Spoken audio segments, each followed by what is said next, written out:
Assalamualaikum warahmatullahi wabarakatuh. Selamat pagi, Pak Ari, Mas Zaida, dan teman-teman semua. Di sini kami dari kelompok 5 akan mempresentasikan hasil diskusi kami, yaitu tentang sistem for vocabulary control. Sebelum itu, izinkan kami memperkenalkan ke diri kami masing-masing. Nama saya Kanya Darmesti Maharani. Nama saya Sabina Lembayung.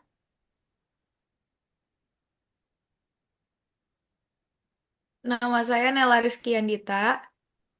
Nama saya Davi Relvano Saikawa. Oke, langsung next saja, Davi.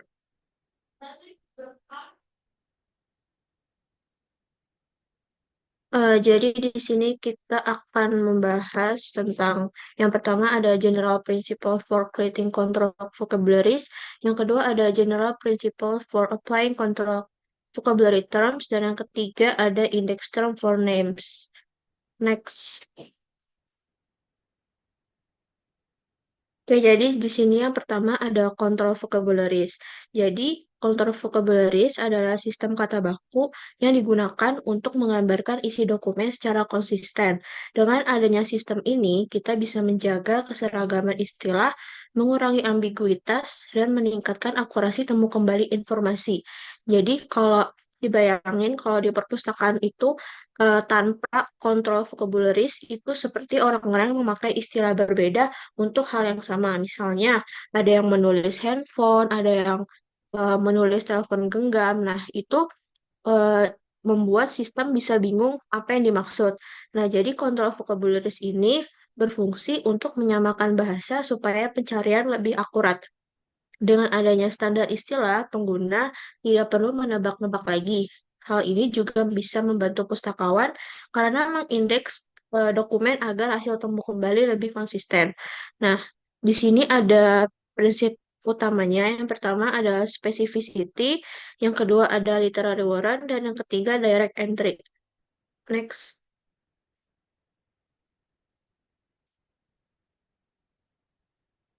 Nah, di sini ada specificity atau tingkat kekhususan.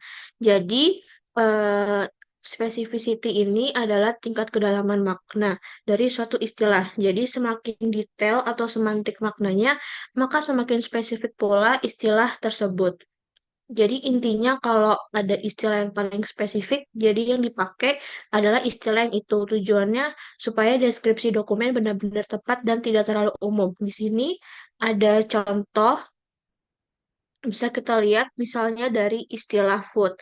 Lalu dia turun menjadi canned foods, kemudian canned fruit, kemudian canned berries, dan yang terakhir ada canned raspberries. Jadi semakin spesifik istilah, maka semakin mudah pengguna menemukan apa yang sedang mereka cari. Prinsip ini bertujuan memiliki istilah yang paling spesifik yang tersedia dalam vocabulary agar deskripsi dokumen lebih tepat sasaran.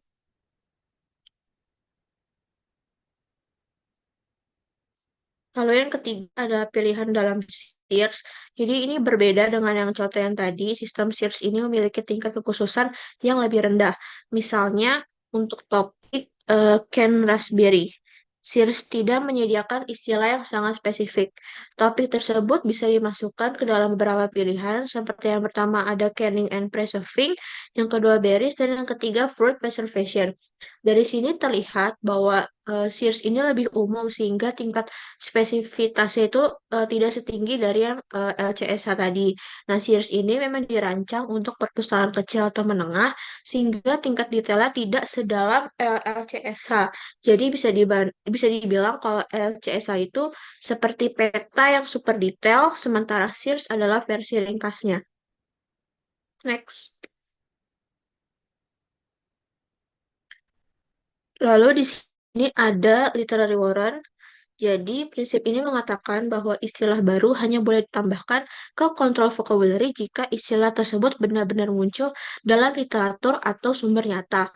Bayangkan ketika ada sebuah tren baru, di mana di media sosial itu kita langsung memasukkan ke vocabulary tanpa bukti.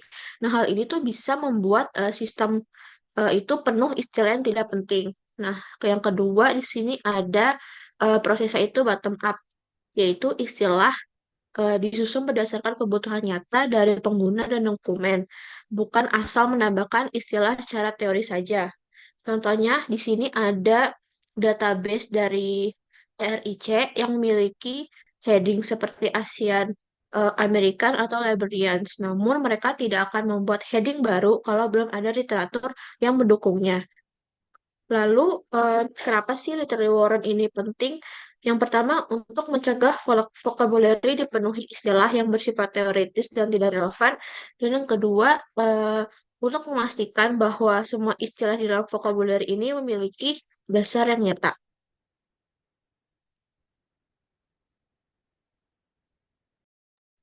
Selanjutnya ada direct entry. Prinsip ini mengatakan masukkan konsep dengan istilah langsung yang tidak sebagai subdivisi yang rumit. Contohnya, pilih railroad station yang S-nya kecil, terus daripada yang railroad station yang S-nya juga gede. Alasannya lebih mudah dipahami. Lalu yang kedua, mengurangi ambiguitas. Dan yang ketiga, memperjelas struktur konsep. Selanjutnya ada general principles for applying vocabulary terms. Lanjut. Dalam penerapan kontrol vocabulary, ada 6 alasan. Yang pertama, analisis aboutness statement. Itu tuh ada inti atau topik dokumen. Lalu yang kedua, ada pilih istilah yang tersedia dalam vocabulary. Yang ketiga, pilih konsep atau heading yang paling penting atau tepat sesuai konsep. Yang keempat, cocokkan dalam istilah resmi di vocabulary. Yang kelima, tidak semua konsep bisa diterjemahkan ke term baku. Selanjutnya, ada specific entry versus extensive entry. Yang pertama, ada specific entry. Specific entry ini gunakan istilah paling spesifik yang tersedia. Contohnya, topik, musisi, seperti pianis, bukan musisian, jika istilahnya tersedia. Yang kedua, ada extensive entry. Istilah ini harus mewakili cakupan sumber secara tepat. Jadi, dia tidak boleh terlalu sempit atau terlalu luas. Selanjutnya, ada index term for names. Ini tuh artinya namanya diatur oleh authority file yang berbeda dari subject headings. Pertama, ada contoh sistem otoritas, yaitu LCNAV, Library of Congress. Yang kedua, Getty Ulan, itu seniman. Yang ketiga, ada Getty TGN, geografis. Dan keempat, ada Kona untuk cultural objects. Lalu ada fungsi authority file. Yang pertama, menetapkan satu bentuk nama baku. Yang kedua, menyimpan variasi nama sebagai referensi. Yang ketiga, menjaga konsistensi global. Selanjutnya, mengapa nama authority itu penting? Nama authority penting itu karena banyak orang yang memiliki nama mirip atau alias berbeda, jadi nama belakangnya bisa mirip-mirip gitu. Terus, nama lembaga sering berubah sepanjang waktu. Authority file mencegah duplikasi, salah identifikasi, dan kesalahan penelusuran. Contohnya, J.K. Rowling versus Joanne Rowling.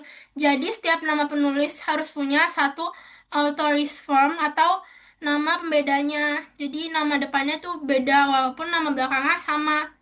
Selanjutnya,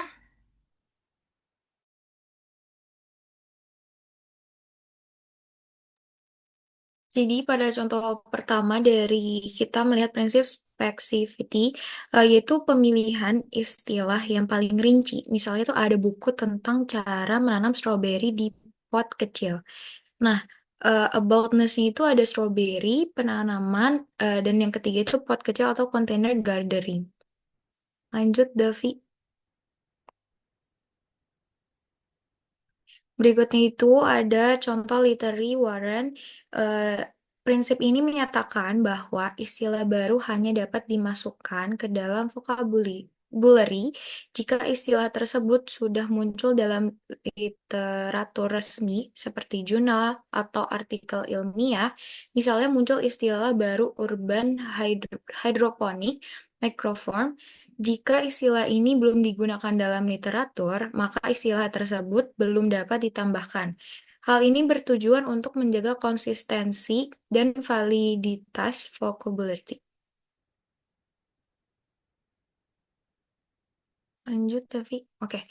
Selanjutnya itu ada direct entry, yaitu pemilihan istilah yang secara langsung menyatakan konsep. Misalnya, untuk konsep public library for children, istilah yang paling tepat adalah children libraries. Bentuk seperti libraries children tidak disarankan karena memecah konsep menjadi dua bagian yang terpisah.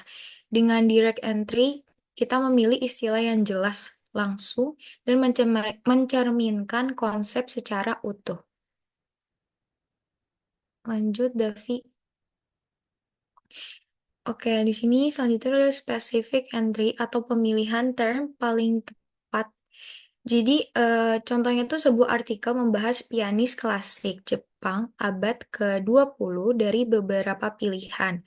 Istilahnya itu yang paling spesifik dan akurat adalah pianis Japan 20 tahun century. Istilah ini sudah mencakup profesi asal negara dan periode waktu. Istilah yang lebih umum digunakan hanya jika istilah spesifik tidak bersedia. Jadi di sini ada musisi, pianis, classic musician, Japanese musician. Terus yang selanjutnya contoh specific entry yang paling tepat. Jadi istilah yang mampu mencakup seluruh isi dokumen, tidak lebih dan tidak kurang jika sebuah buku membahas pembuatan tas rajut, seperti tidak memiliki istilah gabungan seperti crown bag. Nah, di sini istilah paling spesifik dan tepat itu pianis Japan 20 century. Jika pianis tidak ada, baru pakai musician.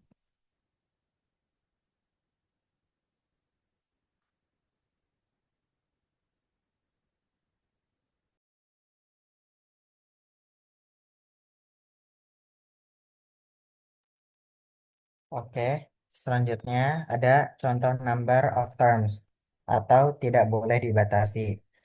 Nah, jadi pesan inti eh, jumlah index terms tidak boleh dibatasi secara arbitrer. Kalau topiknya punya 4 konsep penting, eh, harus menggunakan 4 term tersebut. Contohnya di sini pada kasus film dokumenter tentang satu deforestasi, dua satwa liar, tiga perubahan iklim, empat konflik lahan masyarakat adat. Semua itu adalah konsep penting sehingga vocabulary harus memberikan 4 index terms yaitu deforestation, wild- wildlife conservation, climate change, and indigenous land rights. Kenapa? Kalau perpustakaan membatasi Marsnya hanya 2 term saja, maka informasi menjadi tidak lengkap dan menyulitkan untuk temu kembali. Lalu yang kedua ada contoh konsep tidak ada di vocabulary. Nah, kalau konsep baru belum ada di vocabulary, maka harus memakai konsep umum yang sudah ada, lalu usulkan term baru. Nah, contohnya di sini adalah AI hallucination, istilah baru dalam AI. Nah, vocabulary mungkin belum punya term ini, jadi gunakan satu artificial artificial intelligence atau dua machine learning. Lalu ajukan term baru untuk ditambahkan ke vocabulary. Tiga, contoh index terms for names. Authority cultural. Eh, authority cultural memastikan nama penulis, kreator ditulis konsisten meskipun ada banyak variasi. Contoh nama penulis, satu, Ayu Lestari. Dua, Ayu K. Lestari. Tiga, Lestari Ayu Karmina. Harus dipilih salah satu bentuk resmi. Misalnya, Lestari, Ayu Karmina. Semua variasi dicatat sebagai varian lain. Contoh si Ayu Lestari, si also Ayu K Lestari. Tujuannya supaya pengguna tetap menemukan penulis yang sama walaupun namanya berbeda-beda di berbagai sumber. Nah, kesimpulannya dari semua slide, vocabulary harus dibangun dengan aturan yang jelas, berbasis dengan literatur, memakai analisis aboutness untuk memahami inti isi dokumen, memilih term yang paling tepat dan konsisten, menggunakan authority control untuk nama sehingga tidak membingungkan. Semua ini bertujuan untuk membantu temu kembali informasi yang akurat, cepat, efisien, dan stabil. Lalu ada kontribusi dalam kelompok. Pertama, saya, Davi Relvano Saikawa, mencatat materi dan contoh. Lalu selanjutnya ada rekan saya, Kanya Darmesti Maharani, yang bertugas meringkas materi dan contoh. Lalu ketiga, ada rekan saya, Naila Rizky Adita, membuat PPT dan memasukkan materi-materi definisi. Lalu ada rekan saya yang keempat, Syabirina Lembayung, memasukkan materi contoh-contoh ke PPT dan merecord Zoom. Sekian dari kami. Terima kasih. Wassalamualaikum warahmatullahi wabarakatuh.